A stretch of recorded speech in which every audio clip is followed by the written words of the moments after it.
third for setting a screen. Because of physical play, although Jordan Taylor just got caught with a moving screen. Izzo's dying for a moving screen. It's that dreaded moving screen. Hello, everybody. Welcome back to another edition of the Moving Screen Podcast. I'm Brendan Quinn from The Athletic here with Dylan Burkhart, Hoops. It is... We were just talking about not knowing what day of the week it was. It is Tuesday, March 23rd, bright and early. Michigan coming off a win over LSU, advancing to its fourth straight Sweet 16, sixth Sweet 16 in 8 years, or 8 seasons, I should say. First for Juwan Howard, and a really entertaining game. Dylan, I think this podcast is wrong about a lot of things, but I think we set the table pretty nicely for that game. For anyone that was paying close enough attention, it was as advertised, man. The key is to just point out all the things we were right about and just hope people forget about everything we've been wrong about. Absolutely. I've been doing that for almost 40 years, my man. I did think of you when Joe Toussaint came in and got some buckets in that Iowa-Oregon game. Key moment. You can weave him into a few off-season stories and get that hype train going again. Oh, big preseason profile coming for next year. Get ready for that for sure. So, Dylan, what do you have up on the site so far from last night's game that people should be sure that they are subscribed to for Hoops? We like to remind everyone once in a while, people are really actually listen to this podcast at this time of year. For those listening who might not listen all year, you'll notice that this is ad-free. We don't sell ads to shaving companies and male enhancement pills and everything else. Instead, Dylan and I do this on the side to produce or to kind of engage. Boost thank engagement. You. Boost, man, you got all the words. On our actual jobs, Dylan runs umhoops.com. I write for The Athletic, both our subscription sites. So if you enjoy this podcast, you should be sure to check out our actual day jobs. Dylan, give the people what they want. So my recap is up on the site. A lot to really unpack in this game. I thought it was a pretty interesting one, just both statistically and schematically. A lot of interesting storylines in there. We also have a good story Ethan wrote on Shawnee Brown. He talked to one of his coaches at Wake Forest who talked about how kind of the emergency they had when he announced he was going to transfer, trying to save him at the last gasp before COVID shut everything down. And basically, this is why Shawnee Brown came to Michigan to play in games like this, and it really paid off. And I also just put up 5 key plays, which is also a pretty enjoyable watch after a game that had a lot of momentum swings and key moments. What did you write over at The Athletic? Yeah, wrote a story on Eli Brooks and Shawnee Brown, both with season-high 21 points. And kind of this idea, it's pretty wild when you think about it. That was Shawnee Brown's played a lot of college basketball, man, and that was really his first kind of opportunity to take the stage in March. And I know he played that last game against Texas Southern, but a little different. This was a little bit different. Exactly. This is the stuff that guys will think about for the rest of their lives. So, same thing with Eli. Eli's been a part of 9 NCAA tournament games prior to this year. But it wasn't him in those games. This was him, man. And that's the beauty of it, man. That's the beauty of these games. That's the beauty of this time of year. And so I wrote about that and all kinds of other stuff in the preceding days. So be sure to check all that out on The Athletic. Be sure we got a $1 subscription deal going right now. So it's not only me, though. We got college basketball writers all over the country. So check it out, and let's get into it. Dylan, initial takeaway on this game. There's so much to unpack, really, between the way LSU plays, the way Michigan responded. Just what are your thoughts? Let's go from there. Yeah, the first 5 to 8 minutes of that game was sort of exactly what I think we both expected when we talked about this game, where LSU could just blitz you with shot making, whatever else. A lot of those shots were guarded. They were tough shots, and they were just knocking them down one after another. And they're like, that's a chance. Like, that game was right there. And if Michigan doesn't come up with an answer at some point in that first half, all of a sudden the game gets to 12 or 15 points instead of 6 or 8 or whatever it got to. That's a huge, I think that poise really helped Michigan. And you kind of lose sight of that along the way because you look at the runs when Michigan would come back and whatever else. But they were able to keep the game in control, even in an environment where it felt like maybe they wouldn't. I think that comes down to coaching. It comes down to poise, experience. And I think that's really my first takeaway when you look at just how the whole game played out. Michigan was the team that got better throughout the game, made adjustments, and made the key plays down the stretch. Yeah, it's one of those, a lesser team would have panicked when it was 19-9 in the first half, right? Instead, Sean D. Brown checks in, hits a 15-foot baseline jumper. Then who would it have been right after that? I think someone hit a long 2 right after that. And then Eli hits a 3, and little by little, Michigan started chipping back away. Early in the second half, too, I thought 2 shots that will be easily overlooked in this game. LSU came out and made that push early in the second half, got it up to 51-45. Michigan looked pretty discombobulated all over again. They were like 1 for 7 from the field. And Mike Smith, Eli Brooks, bang, back-to-back threes and flipped the game right back around. And then from there, it was, you're on the seesaw. It was a 10-0 run. It was an 8-0 run. It was a 10-0 run. But, it does. Before that run, can we just talk about Javonte Smart's pass? Oh, my God. Can you imagine how confident you must be to make that play? Is it confidence or just not giving a shit? I don't know, but it's incredible. Through the legs, no look, bounce pass in transition. That wasn't close to a trail man. It wasn't close to him. And it wouldn't have even been in a spot where he could do anything. It was just crazy. And honestly, that play, if LSU goes down and scores there, it's a completely different game. Instead, it's a media timeout. Michigan can regroup. They're only down 6 instead of 8. And all of a sudden, they hit those threes that you just talked about, and it's a different game. That was their first turnover of the game. Hey, made it count. That was a big one. Yeah, but that speaks to the difference in the way that these teams play. Michigan had some turnovers, but it wasn't just completely self-inflicted, just nonsense play like that. Yeah, it just speaks to Michigan as a team, all 8 guys who played focus enough on making those little winning plays, making smart plays that really pay off over a 40-minute game, whereas LSU is basically kind of just looking for highlight plays along the way. And in their best moments, they're really good, but at the margins is where Michigan won this game. Michigan made adjustments. LSU kept doing the same thing. Michigan's defense got much better. LSU's defense never really engaged. And that really is what stood out to me about how this whole game went. And, Michigan did figure out how to defend LSU, and I think that is to figure that out on the fly in a game like this where they did make key adjustments, like Hunter Dickinson switching his mark from guarding Hyatt to guarding Cam Watford was a late first half adjustment, and the game was never the same after that. To be fair, I thought they should have defended him like that to start, so I like that move. But to be able to just adjust and make that change and change the whole game, you got to give a lot of credit to the coaching staff, I think.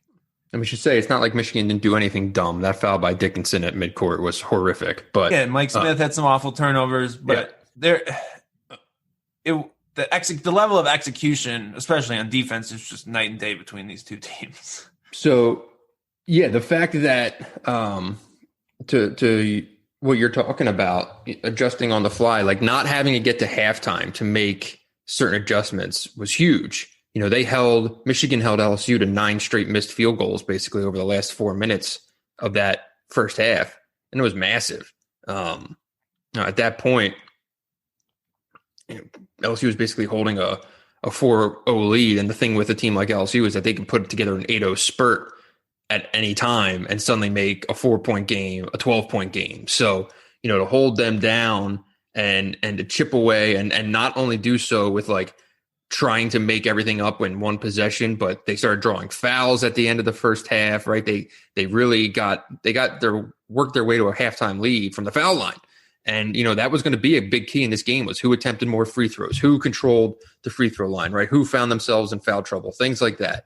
And Michigan really made this in a fast game, it valued its possessions, got something every time. Yeah, and it's funny because Michigan had some foul trouble issues. Hunter Dickinson got 4, Franz Wagner got 3, but in a way, LSU is almost more ill-equipped to handle foul trouble, and the fouls did start picking up for them a little bit, and that's why you saw them play. Like Josh LeBlanc played 18 minutes. Eric Gaines played 9 minutes. They would have wanted those guys to play half as many minutes as that, and both were weaknesses, and a lot of those minutes came in the second half, and I think Michigan did a great job taking advantage because LSU has 4 really good players and then 1 defensive player in Hyatt. They don't have anyone else who plays meaningful minutes, and they don't have anyone else they trust. So they will play those guys 40 minutes, and Michigan was able to get Days in foul trouble, to get Watford in foul trouble, and that chipped away at just how effective they can be in a game where, again, everything mattered on the margins. And like it's beyond those star players that LSU has, like it's supplemental pieces. They obviously have to play some minutes. Like there are guys who get on the court, they just don't do anything really when they're out there, because the ball doesn't really leave the primary pieces, right? Michigan, meanwhile, 4 players in double figures, and you can argue that a guy like Brandon Johns, right, who had 7 and 5, won't jump off the box score, massively important. Like, played season high 27 minutes, 16 minutes in the second half, and was really important to Michigan getting this win. But he was phenomenal. I thought he played one of the best games of his career. And I know there's games where he's gone for like 20 points and whatever else, but his level of constant effort at defense and just his in the mix, man. His length. He was in there. He was tough. I think the matchup was kind of actually turned out to be nice for him in a way where it wasn't like but he was switching on to guards. He was doing all sorts of things and just great minutes. And that's not something you've ever really used to describe Brandon Johns as, man, he gave you 27 consistent great minutes. It's always, oh my God, the flashes, or what, right. Then the issues, and to just be solid for 27 minutes. I mean, he got kind of that ramp up with the Ohio State game, with the Texas Southern game, but this was the best he's played all year, I'd say, and Michigan needed it because that changes what you can do as a team, and I was really impressed with him. Sure. He was what did he finish with? Only 2 blocks. It seemed like he had more, and like that kind of speaks to probably the way that he was playing, right? Like he was just always in on the action, right? Contesting without blocking shots, and Michigan had a lot of those plays late. Really, the last 10 minutes where the defense picked up, and it was John's ability to just be big and long and just make the shot tough around the rim. Like at first, LSU was making every single sort of in between tough too, but Michigan stuck to the same script and eventually got there. The other thing I think we should talk about is, like, Eli Brooks obviously was fantastic. He's certainly having his senior moment shooting the ball, right? He's at like over 50% in the postseason, and that's just been huge for Michigan because of replacing Isaiah Livers' shots. Michigan's replacing Isaiah Livers with a bit of everyone on the roster, right? It's not that Johns replaces everything he does or that Sean D. Brown does. It's even like Eli Brooks doing, like, knocking down threes and shooting more threes. So they're getting a good balance in that regard. But I was fascinated. Like, the game changed in the first half when Eli Brooks came in at point guard and ran the team. Michigan scored on 7 of 8 possessions, and it was the best the offense has looked in weeks, I thought. And that, I think his style of running the team actually worked really well against a team where if you just make 5 passes, you're going to have an open shot. And that just really unglued the game, I thought, and changed everything. And Eli Brooks, like, that lineup, it was, I think, Eli, Franz, Sean D., Terrence, and Dickinson. and they played 12 possessions together before that all season. And that just changed the entire complexion of the game. And I've never really been a believer in Eli as a point guard, but that was about as good as it gets. And it's a testament to his experience, his everything, but finished with 7 assists to 1 turnover. I don't know if that's more important or more impressive than 5 of 9 3-point shooting. Yeah, I mean, it's kind of the same way that this matchup was really befitting Johns' role. This matchup was really befitting that role for Eli, right? I mean, LSU doesn't have a player under 6'4", and they switch everything. Not ideal this was not a good spot for Mike Smith, and the numbers. And we said that played 32 minutes. He was a minus 11. So, credit to the staff for recognizing it, going with what worked. You probably even wanted to maybe even see that lineup a little bit more in the second half, but Eli, to his credit, man, like he's just ready to go. The fact that he can just slide over and do that and it not be some massive adjustment, like he just knows how to play 2 positions, right? He just knows how to do these things, and it's the experience, it's the IQ, it's kind of who he is, and you're right. So it's that combined with senior moments, right? The senior is going to be the one that banks in the 3 in late in the first half. But he's got a fearlessness to him. He understands his importance. I think he understands that he needs to be adding some scoring. And I don't know if that was a focal point, some kind of conversation, or if it's him just knowing that, like, they need something more from me. Yeah. And earlier in the year, they didn't need that, right? So I mean, credit to him for kind of having the ability to, like, not be that guy for most of the year and be content with it and just kind of do his job and have his games really as a ball mover more than anything else. And now Michigan needs him to go and get 15 points, and he's been able to do it in these postseason games. And that's credit to him, because, I mean, it's a very like Muhammad Ali, Abdur-Rahman feel to what he's doing, I think, where late in his senior year, he just kind of stuck in spots like this and changed the game. And even though he's not the first guy on the scouting report, he just made those plays on the backcourt. So that's where I kind of keep coming back to. It's just like this ability, and he's always kind of had it, but like it's just the way that he just seems to play so much slower amid chaos, like in a good way, in a really good way. And that, when he does find himself open, right, he doesn't rush the shot. Like there was that one spot like midway through in the second half, LSU got it up to 58-55, and they had just a horrific breakdown in their zone defense. They just left Eli Brooks. And it's one of those shots, like he was so open, it's almost easier to miss it. and he nailed it. And a couple possessions later, right, he slips through the lane. He drops that little flip pass down to Dickinson that came as part of that 10-0 run. And, just massive plays, just got things that are just, it's like when it's winning time and he's giving you this stuff. And it was really interesting the way that Michigan kind of pieced it together, right? Like Eli kind of gets him through those early stretches, right, when things got ugly. Shawnee Brown gives you this massive push middle of the game. Franz Wagner takes care of closing time, right? Like how many teams can do that? How many teams have guys that can fill those roles all in one 40-minute space? Yeah, and I mean, it's still the issue that Michigan used to have another guy who could do that. And that's why this team was so good. And I thought they really kind of found a bit of just confidence and swagger to play with the team they have now in a way that I didn't really see from them against Ohio State or Texas Southern. They just, like, obviously, like LSU's defense, I was going back to cut up video for 5 key plays. It's shocking how many shots they don't even contest, like don't even get hand up. I don't even know. And there are also many plays where they almost try not to contest because they're so worried about getting in foul trouble. So that helps. And I think this group needed to find its offensive kind of confidence. And it's not going to always come this easy, trust me, because I've never really seen anything quite like what LSU does on defense. And we've watched Iowa all season. But I think I'll tell you one thing. It's going to be a different story against Florida State.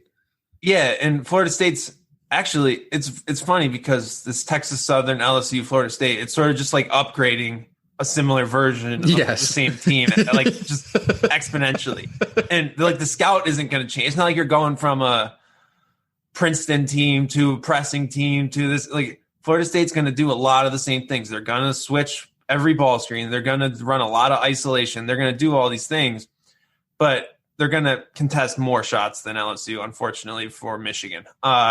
You mean it's not just going to be dudes standing with their hands on their knees, just getting beat on baseline inbounds? It's crazy. Unbelievable. An NCAA tournament game. It's one thing if it's a Tuesday night against Ole Miss in the SEC. Who gives a shit? But, I mean, my God. Okay, sorry. Continue your point. No, I agree. But I think that confidence is going to go a long way because they just needed something to kind of feel good about after losing Isaiah, I think. And I think that just one game like that, that's what we said, 1 6-7 minute stretch can kind of change a whole postseason run. And I think Michigan has a chance to really build off that now, despite the fact that, there's still some issues, right? You still have spacing issues with different lineups. You're getting by, but you are confident that you can get by now. Yeah, this was the first time probably that you were watching them on the floor without Isaiah Livers and thinking about the fact that Isaiah Livers wasn't on the floor. There weren't a good way to put it. These glaring moments of like, man, what a difference Isaiah would make. This looked like a team that had played all year without Isaiah Livers. Yeah, that's a great way to put it, I would say. Sean D. Brown. Can we talk about this guy? We can talk about Sean D. I mean, going scoreless against Texas Southern, comes back, the balls on this guy. First of all, like that when he comes in, to take the first shot, first touch, no problem. Actually, kind of a tricky baseline jumper. It was like 18 feet, like straight on from the baseline. Not a great shot. Well, it was a play where he was starting to crash. If you go back and watch it, he thought Eli was going to go all the way to the basket. And usually, I mean, the play is designed so he should be in the corner to shoot a three, but he started to crash. So then he was like 3 feet in front of the 3-point line and just caught it kind of on the move and pulled up and made it. It was a very Wake Forest Sean D. Brown shot. But also one that, he made, and it would probably felt like the weight of the world came off his shoulders. Before that, he'd scored 3 points in the last 2 games combined. And looked bad. Looked really bad. Looked out of sorts. Looked forced, just not comfortable. Right. In this game, 21 points, goes 6 of 9 from the field, including 3 threes, 3 defensive rebounds and assists. Some really key defensive moments on Cam Thomas. He was really instrumental in finally kind of slowing him down in the first half. I think it was a combination, in fairness, of Sean D. Brown and the fact that the game just started getting broken up by so many media timeouts and stoppages of play. And Thomas, to me at least, seemed to lose his rhythm a little bit, but a lot of credit, if not the majority of it, to Sean D. Brown. And he changed the dynamic of the game, and that's exactly what you want from a guy coming off the bench, especially a senior.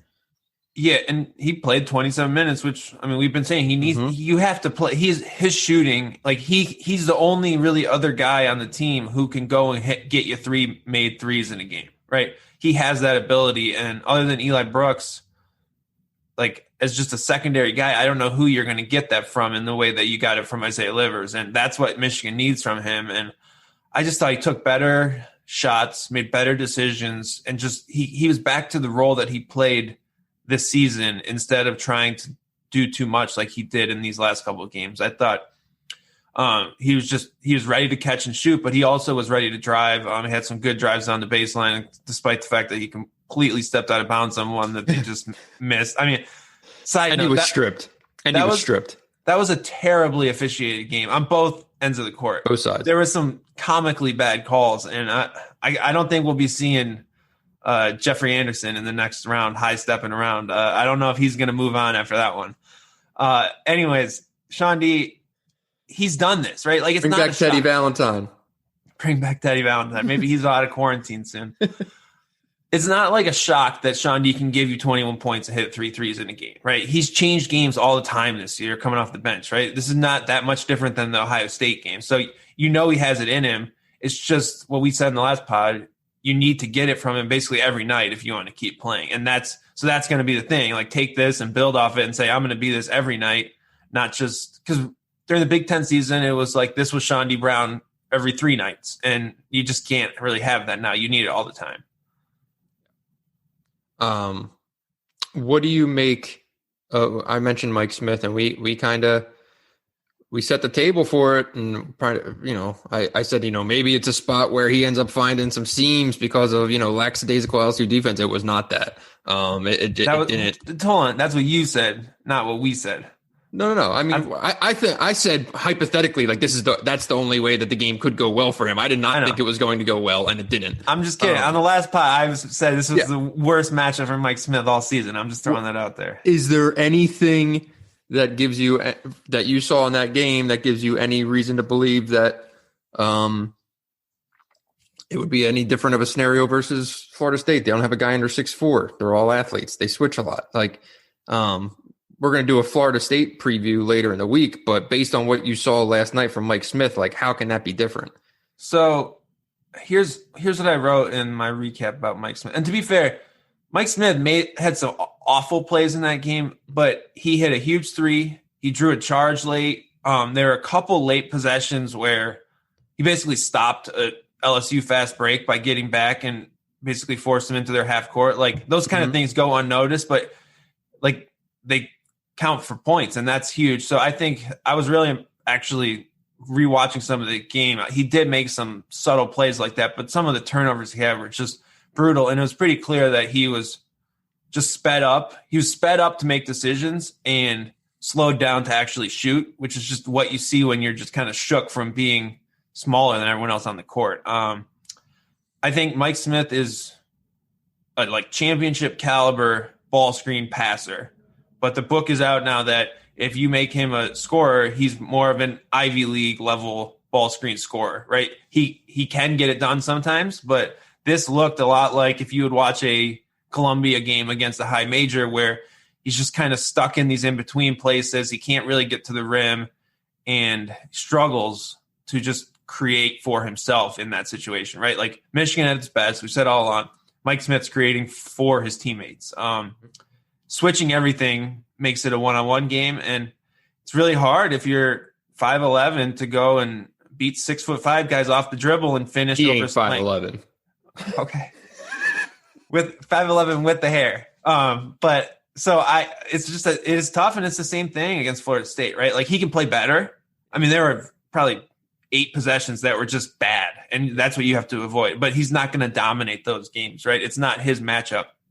At the same way, other games, when you play a kind of compact, sagging team that wants to overhelp, those are his games. So it's just kind of a give and take of Michigan really needs his ability to unlock defenses at times, but I don't know. It's not a good matchup on what will be Sunday either. I tend to agree. I thought it was fairly obvious early, and forget some of the offensive struggles. You could see LSU's eyes getting wide when guys were switched on to him on the other side of the floor. They were going right at Mike Smith on offensively. I'm more worried about him defensively. That's what I'm saying. Offensively. I'm more worried about the fact it's the bigger issue for Michigan. People have tried to pick on him defensively all year, and you'll get some points that way, but I don't think you're not going to run your whole offense just picking on Mike Smith. I think the bigger issue is that Michigan is probably going to need more from him offensively, especially without Isaiah Livers, and a team that plays like this, which is the same thing you're going to see next week, it really negates a lot of what he does well offensively, and that just puts more pressure on everyone else. Overall, this is the first time we got to see this staff in a 36-hour prep scenario for the NCAA tournament. I think you have to come away impressed. How about Steve Lapis calling out all the defensive switches early in the half, or all the defensive matchups? I liked it. Did he listen to the pod? It was amazing. He was giving the people exactly what they want. I enjoyed it quite a bit. I was impressed with him, especially after some of the other, when you get on the bigger national broadcasts, it's more just generic. It's just the narrative and whatever. Right. They don't actually talk about the game, and I appreciate that. We got to get him on Fox Sports 1 and replace some of those crews because, man, that's the worst. But I think you have to give John Howard and his staff clearly won the coaching battle in this one.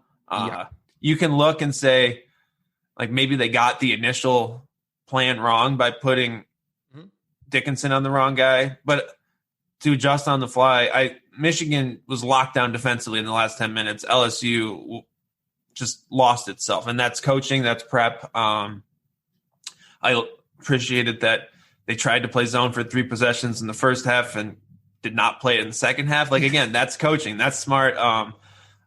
Biggest coaching knock, I would say, getting a little too cute, trying to keep that bench lineup in after that media timeout for another minute in the second half. But again, call timeout after 2 possessions instead of riding it out till a whistle. So again, adjusting. And I think also, hey, we talked all season about play Hunter Dickinson 30 minutes. He was going to play 35, 36 minutes in this game if he doesn't get that 4th foul. So that's also coaching. And we have kind of talked about lineups here and there, but I think you're seeing it come together. And honestly, the other big coaching thing is the way they've played through this Isaiah Livers injury and built guys up. I think it paid off in this spot. Terrence Williams had some mistakes, but gave you good minutes. Brandon Johns is playing as confident as he has. So I think that gives a lot of credit to Juwan Howard too. Yeah, I mean, Terrence Williams, like, quietly is just a guy who, yeah, there might be some freshman moments and things like that, but, you know, he's not afraid to make a really good pass every once in a while and do so, you know, like, he can throw a post entry. Is he the best post entry passer in college basketball? He might be. Well, all I know from last night's game is that Javonte Smart is the best floater shooter in the country because our man Lapp said it 5,000 times. But he also leads the country in between the legs, no look, bounce passes. But you know what I mean? Like, you know, Terrence Williams, it's that's key, that a guy can come off, give you 8 minutes and, you know, score a couple points, grab some boards, throw his body around, make a couple really good passes. He had 3 assists in 8 minutes. You're right. It's impressive that these guys, you know, all that, it rings hollow and empty when the same cliche is said over and over and over again, right? Be ready so you don't have to get ready, wherever the hell that shit is. But, like, it does mean something, right? And if it means something to them, then that's what matters. Like, you know, Zeb Jackson was ready in the last game, and he didn't play this game, as we said. And Terrence Williams got a spot in this game, and he was ready. You know, and I think you bring up a great point about Dickinson's minutes and Austin Davis minutes, because, like, you know, Austin comes walking that floor, and I'm like, oh, this is not a good spot. This is not a good spot for him at all. And it wasn't. And they didn't play him for 15 minutes.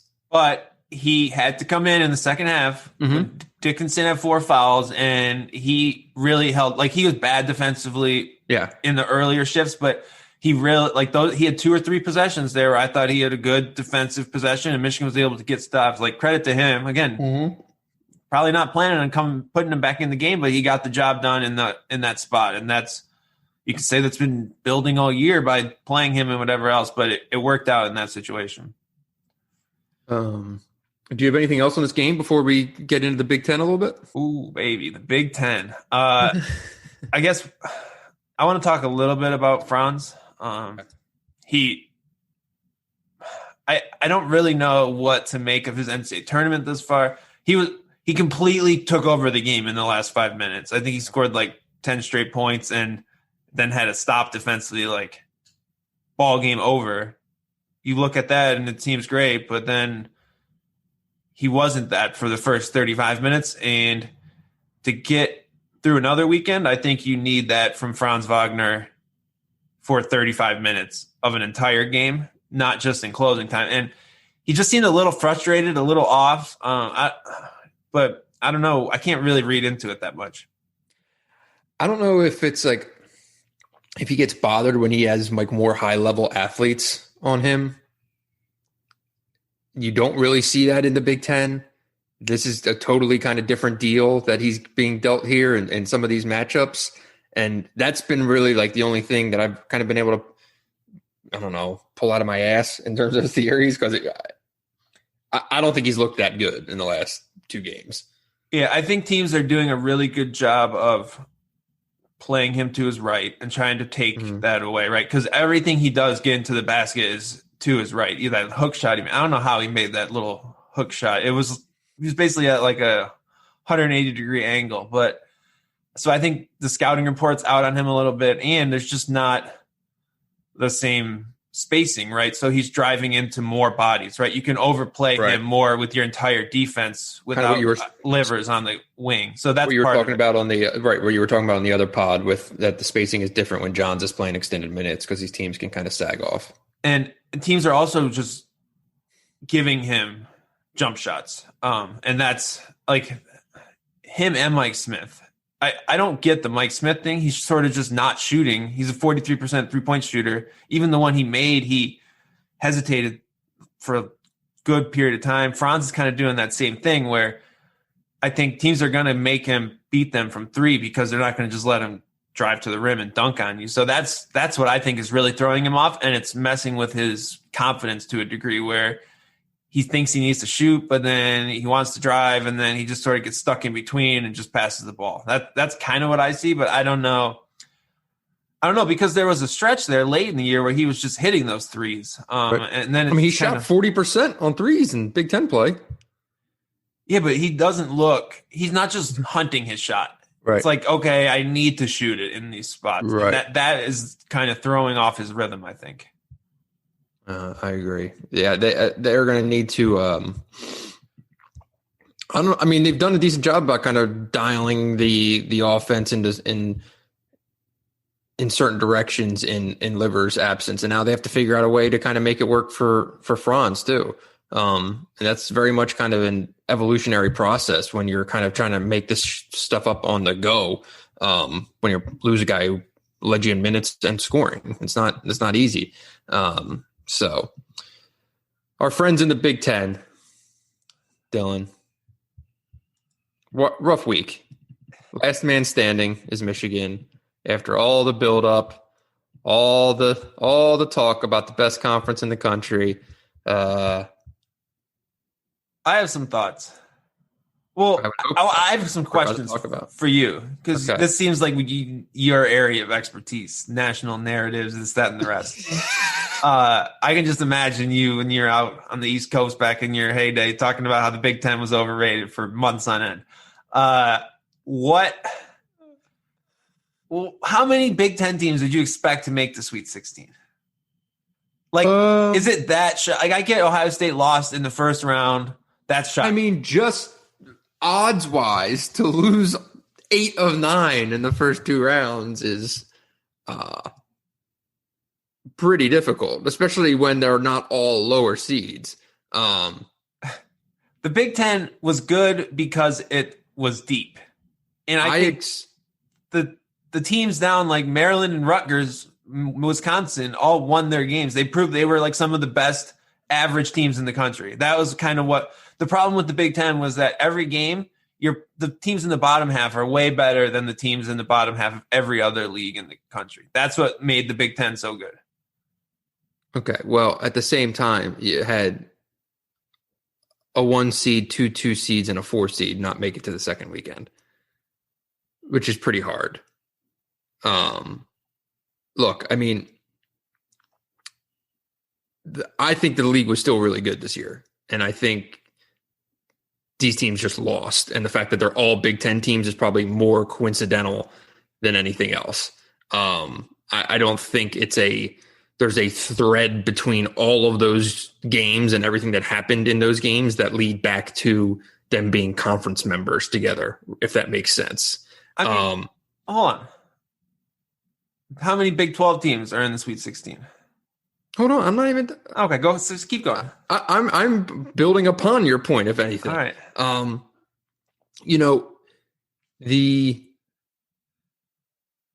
The fact though that this definitely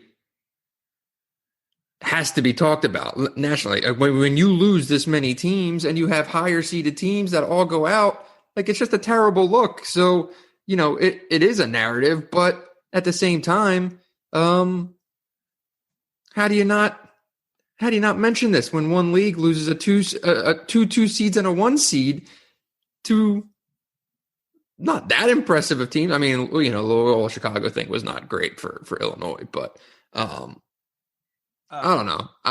I stand by the fact that I think it's probably more of a coincidence that they all lost and that they're all conference members, but it can't be glossed over. Yeah, so I did a bracket on my site, and I would have put the number at 3.5, by the way, to answer your question. You said how many teams would I expect? I would have put the over-under at 3.5. That's way too high. I think Purdue, Ohio State were pretty obvious. Purdue, Iowa, and Ohio State were pretty obvious fades. I thought Illinois had a real chance to win the whole thing, and that's the shocking game. For them to fall that flat in that moment, I think was shocking. But I did a bracket on my site, and people were making fun of me because I didn't have any Big Ten teams in the Elite Eight. And well, I was almost too confident. Obviously, I should have switched that back to the Sweet 16. But I think there's only 2 teams that I thought had any real chance to win the whole thing or make a run. Iowa, no way. That was exactly how everyone knew Iowa's season was going to end. Yes, and they got a tough matchup. Oregon's underseeded because they were missing guys from COVID and injuries all season, and they had been playing really well. That was sort of a vintage. That's basically reminds me of Michigan in 17, when they were just playing so well at the end of the year, and they're a 7 seed or whatever, and who'd they beat? Louisville that year. So that was that game. That was easy to see coming. Purdue, great season, won a lot of games, played the easiest schedule in the Big Ten. Got it done. But did anyone really think they were going to make a run? The only reason people were picking them in the Sweet 16 is because Villanova's best player was hurt. Yeah, I mean, it's reasonable to pick Purdue to beat North Texas the same way it's reasonable to pick Ohio State to beat Oral Roberts. I mean, that's a joke. Yeah, but not Oral Roberts in the Sweet 16. Ohio State, flawed team. Totally. Missing its most important player. Lost 4 straight at the end of the regular season. Yeah. Newsflash. If you lose 4 of your last games, you're probably a good pick to fade. I get they won. Unless you're UCLA.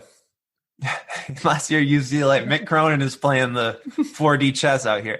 But so my bigger point is it's completely idiotic to rate a conference based on the results of a single elimination tournament.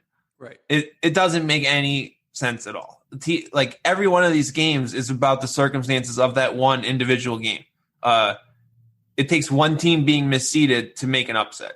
That's basically what it comes down to. So Loyola was really fucking good for an 8 seed. That was a tough draw, and that's how this tournament works, and it's why we like it. But man, I don't understand the broader point that some people are making about what the Big Ten was. I'm like, okay, so does that mean that they shouldn't have had these teams in the tournament? I don't understand how that works. Big 12 had 7 teams in the tournament. 1 team in the Sweet 16, unless I'm missing someone. But no, they had 1 team in the Sweet 16. Right. Is the Big 12 a joke? It's a fucking wacky-ass tournament. Shit happens.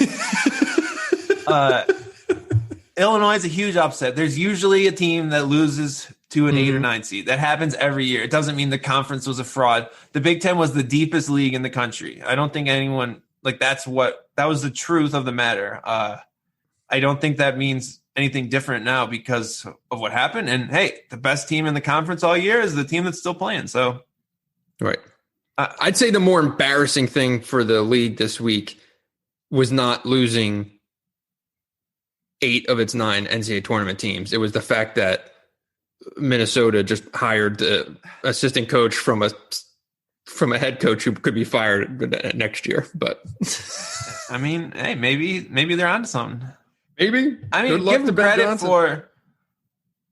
I feel like a lot of these searches, there's not really a real process. I'm going to assume that they interviewed the guy and liked him and went with it, right? We got to give him a little credit for that, but I don't know. We'll see. I feel like it just seemed like a really big hire for them to go that far out the box. I mean, is it a worse hire than Richard Pitino? No. I mean, like, that was a terrible hire. I don't think that that's the measurement you want to use to gauge a good hire. Iowa yesterday. I mean, were you? I've never felt more validated. Bring me inside your living room watching that game. Were you wearing sunglasses, feet kicked up, with a beer or maybe some champagne? It was beautiful. This is what I've said was going to happen all year. Like, I don't get much right, and that was just that's exactly the game. And when the bracket came out, I was ready. I was locked in. That was the game that I picked it first pick in my bracket. Oregon, click into the Sweet 16. Awful matchup for Iowa. And again, if you get Florida or something, Iowa's in the Sweet 16.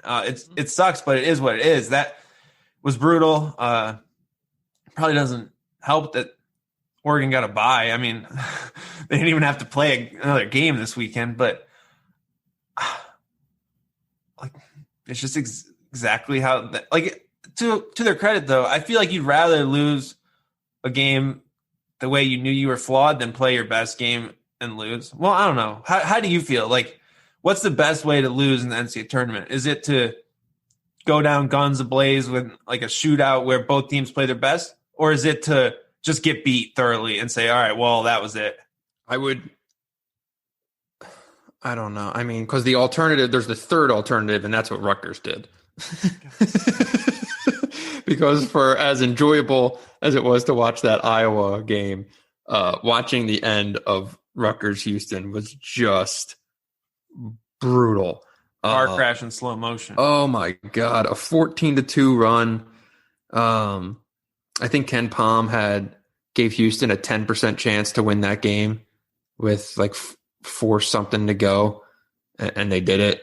You could see it coming, though. Ken Palm has not watched enough Rutgers basketball. You need to double down on that algorithm there, because I mean, giving up a 14-2 run in the last 4 minutes of a game, Dylan. I mean, they run anything other than isolation after 20 seconds for the last 5 minutes of that game. Incredible. Just Geo Baker dribbling the clock out and then missing shots. I felt so bad for Geo Baker dribbling that ball off of his foot or whatever. To be fair, I would say Rutgers losing like that is very equivalent to Iowa losing how they lost. That was exactly the way Rutgers was going to end its season all along. I don't really see that as much of a – like, that's kind of the same situation, right? But I would you are who you are. I think I'd rather get boat raced. I think I'd rather get boat raced. Yeah, when you're just like, well, it was a good run and that's how it ends, and whatever. Head to the golf course, no problem. Shit. It's just a little. It is disappointing for the it sucks, but everyone all these questions oh, what were you guys saying about the Big Ten? No one's thinking about that in the moment. I don't believe that for a second. That people give do you think Michigan's man, OSU lost, we're screwed now? No, they don't care. They probably laughing. Oh man, that's crazy. I don't get that whole narrative. Do you buy into that at all? No, I don't. I'm with you on this one. And I don't even think that this is us being we watch the Big Ten all year, so it's like a Big Ten apologist situation. It's not. I think if anything, we make fun of the Big Ten all year, and and they make it easy sometimes, but that doesn't mean that it's not probably the best overall conference in the country, and that it produces rightly the most NCAA tournament teams. And if the ACC did exactly what the Big Ten did, I would say the same exact thing about the ACC. Yeah. Do you think there's something to the idea that the Big Ten's playing Style through the of play. Post is an issue in the NCAA I think it tournament? is. I think it is. Style of play, I think, it was jarring to watch Michigan in that game against LSU after watching what all these other Big Ten teams did in their losses, thinking LSU would have housed those other Big Ten teams, it feels like. I think just overwhelmed them with athleticism and offense and just kind of that way that they play. And if you run into that outside of the conference, that can happen, right? It is Oregon. That kind of style of just put a bunch of freaking 6'6", 6'7", 6'8", 6'9" athletes who can just run and jump and shoot and dunk and switch and all this stuff. That's just, you don't see that much in the league. So when you get to it in a one game setting, right, it can go vastly in your favor or it can go vastly against you. And it's probably by chance on how the matchup goes, right? But you are in a vulnerable spot, it seems like. Yeah, I think it's almost, it's too homogenous in the Big Ten, right? The styles are it's all converged into this. Okay, this is kind of what a Big Ten game looks like, right? Everyone is good at transition defense. Everyone plays through the post.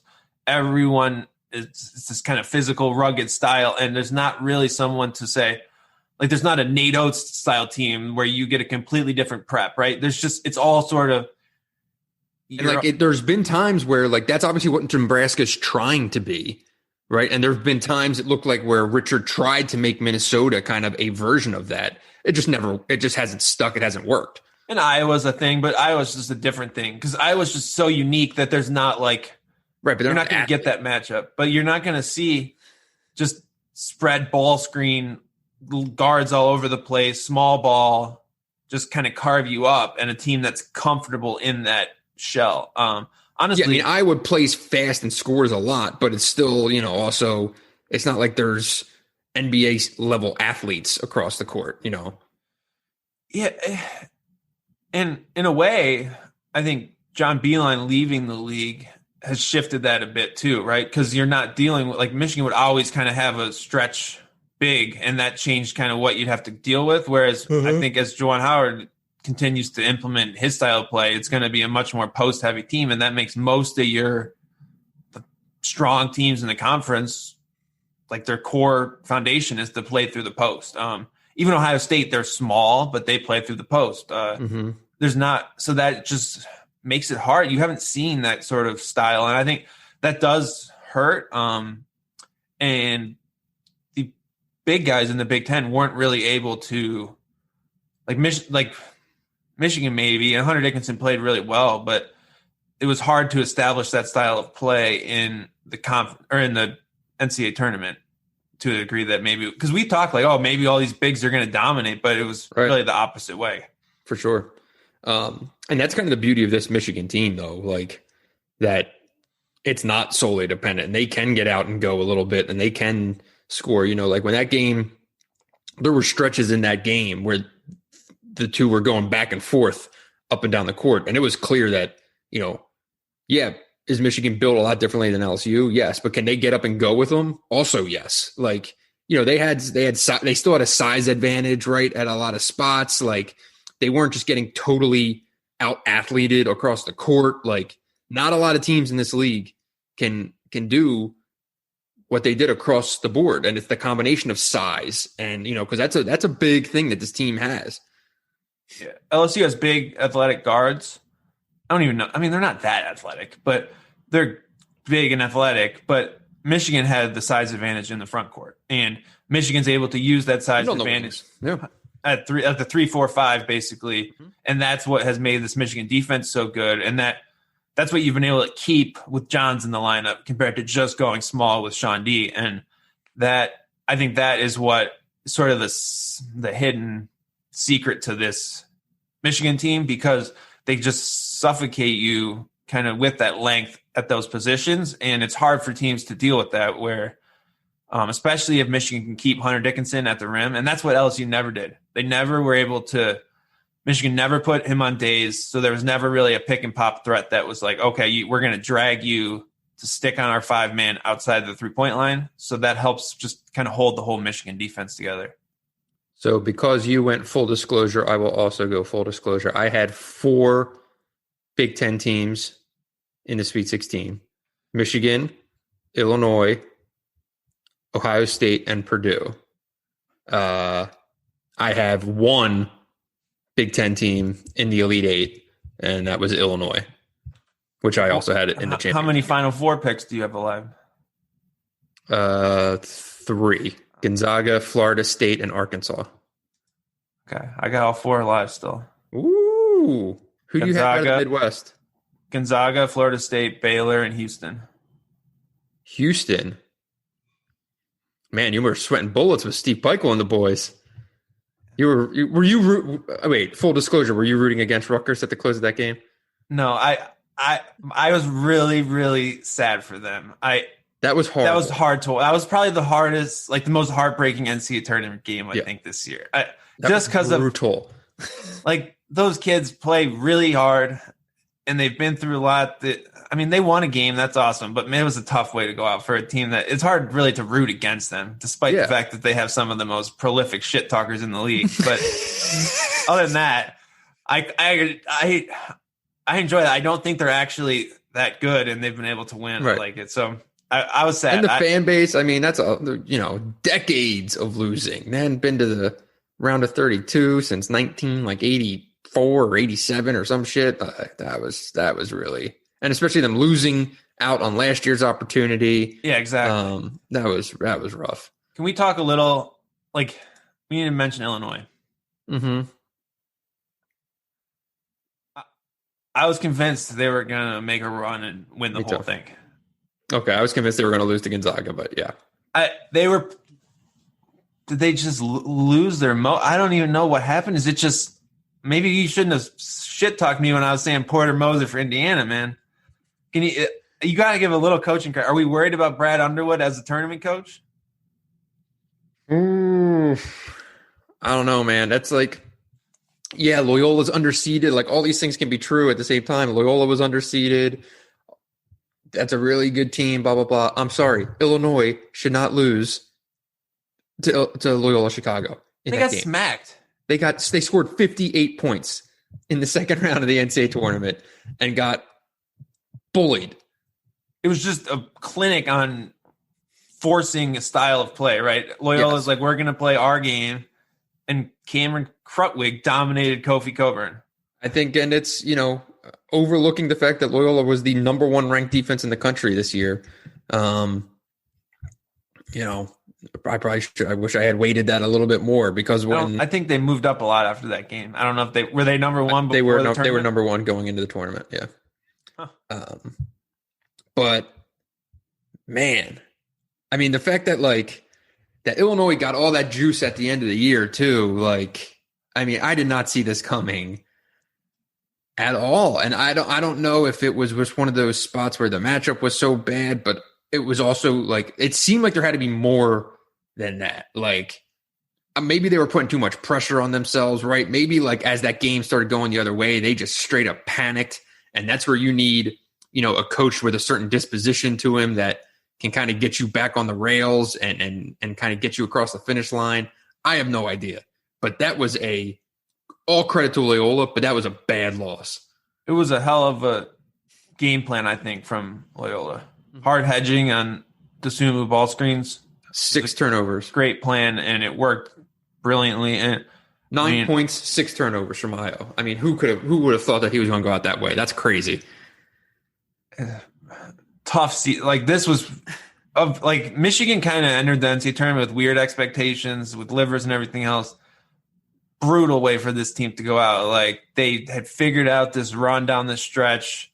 It had been so long since Illinois was in the NCAA tournament, had that 1 seed. Very bittersweet season for Illinois, and it's going to probably be a pretty big rebuild next year. So yeah, I saw someone put it out, I don't know who it was, who said it seemed like a once in a generation team for Illinois. That's to get a combination of Io and Kofi, and even, a guy like DeMonte Williams, right, who's just this weird 55% 3-point shooter who's your fourth option at any given time. They were just such a weird team that, I don't know. I'm just ready to see Andre Curbelo take 18 shots a game next year. Must see TV. He will be hands down the most entertaining player in the Big Ten next year. So I'm all the way there for that. All right, I feel like we're rambling now. We can probably wrap this up. But, very good. Fun weekend. It's great to have the tournament back. It lived up to the. Let's just keep knocking on wood. Yeah, keep knocking on wood that this thing goes the way it goes, and everyone's remains healthy and responsible and all that stuff, and that next week we get 8 games. Is that right? Is my math right?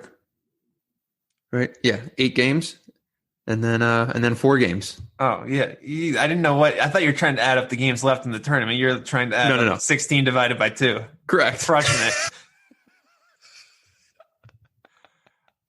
St. Joe's education there, baby. All right.